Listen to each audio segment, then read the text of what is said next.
Hi, let's see one of the gate question which was asked in the year 2008 IT paper.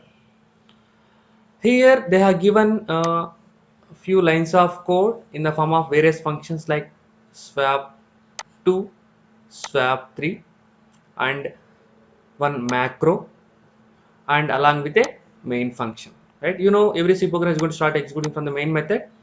Here they have declared two variables. One is a number variable, another one is a num2 variable with the values 5 and 4, and they have taken one temporary variable called tmp. All are local variables only, right? So they are going to check, is num1 less than num2, is 5 less than 4, condition 5, is 5 less than 4, another condition is also fail, right? Both are of same conditions only. 5 less than 4, condition fail. Is 5 greater than or equal to 4? Yes, condition is true. When the condition is true, it is going to call a function called swap3 of address of num1 comma num2. So you know, right, address is 100, assuming that this address is 200. So it is simply passing swap3 of 100 comma 200.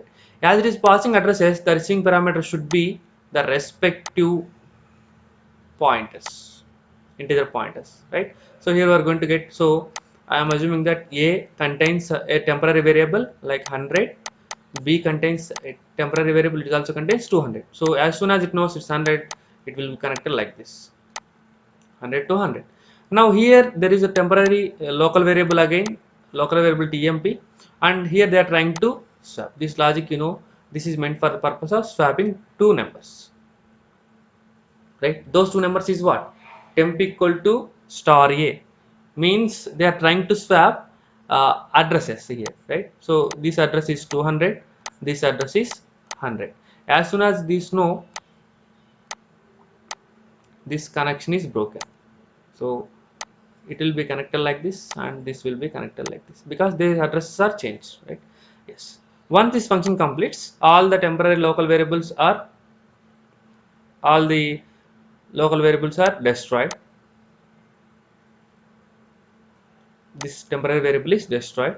And what about these temporary variables a and b? They are also destroyed. Yes guys, here the point is temp equal to star a means I changed actually uh, addresses but not the addresses, right? So here in the previous explanation, if I take temp equal to a equal to b equal to temp, the previous explanation is correct. But what they did, temp equal to star a equal to star b equal to temp, meaning that they are trying to change the actual values, not the addresses. Sorry, this should be as usual 100, this should be as usual 200. So here it is going to change 4 and 5. And after completion of this function, these are all going to be destroyed, and cursor will comes to the immediate next line, print a percentage d comma m1 comma m2. What is an m1? M1 is 4, m2 is 5. So 4 comma 5. So option C is the correct answer. So it's a simple one but lengthy one. Okay, I hope you understood clearly. Thank you.